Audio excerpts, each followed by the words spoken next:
તો હવે વાત ગાડીઓ કસાયોની।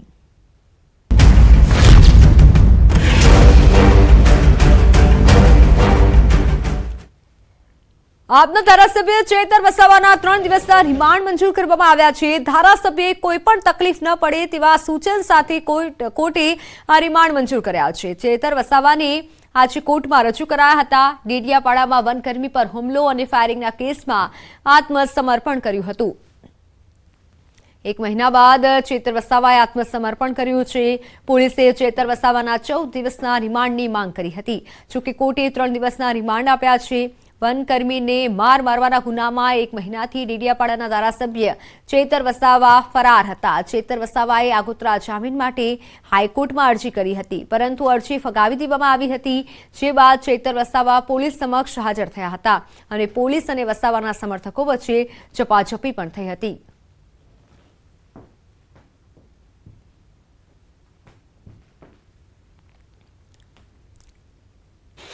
આ પોલીસના રિમાન્ડની માંગણીની સામે માનનીય ધારાસભ્ય ચૈતરભાઈ વસાવા તરફથી વકીલ તરીકે અમોએ પક્ષ રાખ્યો અને બંને પક્ષની દલીલો સાંભળ્યા પછી નામદાર ડેડિયાપાડા કોર્ટે 18 તારીખે બપોરે 12 વાગ્યા સુધીના રિમાન્ડ મંજૂર કર્યા છે। એના 1 મહિનો ને 12 દિવસ થયા હોય અને કાલે જ હાજર થયા હોય ધારાસભ્ય શ્રી આઈના જે ધારાસભ્ય, એટલે એ ક્યાં હતા એ બાબતે પણ તપાસ કરવાના પોલીસ અધિકારીએ રિમાન્ડના મુદ્દામાં જણાવ્યું હોય અને એના આધારે આ તમામ મુદ્દાઓને ધ્યાને લઈ નામદાર કોર્ટે 5 આરોપીના દિન 3ના એટલે 18/12/2023 બપોર 12 વાગ્યા સુધીના રિમાન્ડ મંજૂર કર્યા છે। તો સુરત એરપોર્ટનું પીએમ મોદી કરશે ઉદ્ઘાટન। 17મી ડિસેમ્બરે પીએમ બનશે સુરતના મહેમાન। નવા ટર્મિનલ બિલ્ડિંગનું કરાશે ઉદ્ઘાટન। 2 ઇન્ટરનેશનલ ફ્લાઇટને લીલી ઝંડી આપશે। નવા ટર્મિનલ બિલ્ડિંગને બન્યા બાદ દેશના વડાપ્રધાન પ્રથમ વખત સુરત આવશે। ટર્મિનલ બિલ્ડિંગના ઉદ્ઘાટન સાથે સુરત એરપોર્ટને ઇન્ટરનેશનલ એરપોર્ટનો દરજ્જો મળે તેવી શક્યતાઓ છે।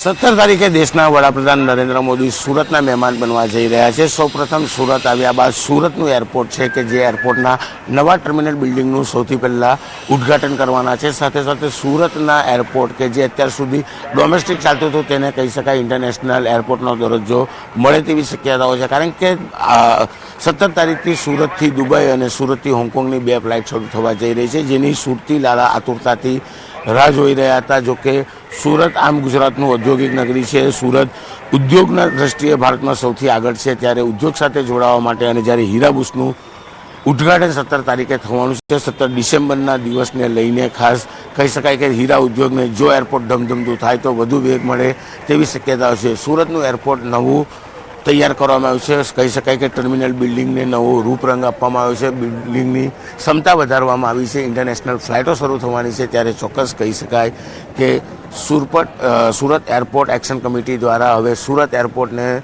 દેશના વડાપ્રધાન નરેન્દ્ર મોદી એરપોર્ટની નામ આપવા માટેની માંગ કરવામાં આવી છે। દ્રશ્ય સીધા જોઈ શકાય છે કે સુરત એરપોર્ટ પર એક સમય હતો કે એક ફ્લાઇટ નથી, પણ ધીરે ધીરે જે રીતે ફ્લાઇટની સંખ્યા વધી છે અને હવે કહી શકાય કે એક ઇન્ટરનેશનલ ફ્લાઇટ બાદ હવે 2 ઇન્ટરનેશનલ ફ્લાઇટો 17 તારીખથી મળવાની છે, એટલે કે નવી ફ્લાઇટના કહી શકાય કે ગ્રીન ઝંડી સાથે ટર્મિનલ બિલ્ડિંગનું પણ ઉદ્ઘાટન દેશના વડાપ્રધાન કરવાના છે।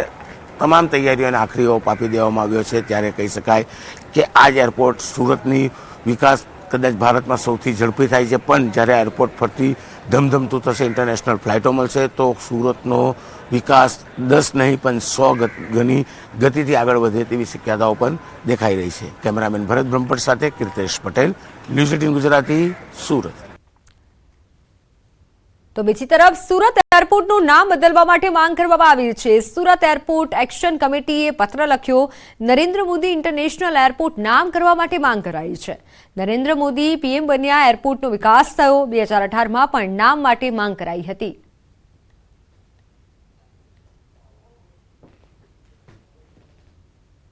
18માં પણ આવી રીતે પત્ર લખીને અમે માંગણી કરવામાં આવેલા હતા. સુરત એરપોર્ટને શ્રી નરેન્દ્ર મોદી ઇન્ટરનેશનલ એરપોર્ટ સુરત તરીકેનું નામકરણ કરવા માટેનું અમારી જૂની માંગણી છે. કારણ કે હાલમાં અત્યારે જે કંઈ વિકાસ જે થયું છે એ વડાપ્રધાન નરેન્દ્ર મોદી સેન્ટ્રલમાં આવ્યા પછી જે વિકાસ થયું છે અને એના પહેલાંનું જે કંઈ આપણે ફ્લાઇટોનું સરખામણી કરવા જાય તો બહુ ઓછી હતી. એની જગ્યાએ અત્યારે તો ઘણા બધા મલ્ટિપલમાં અત્યારે ફ્લાઇટો ચાલુ થયું છે.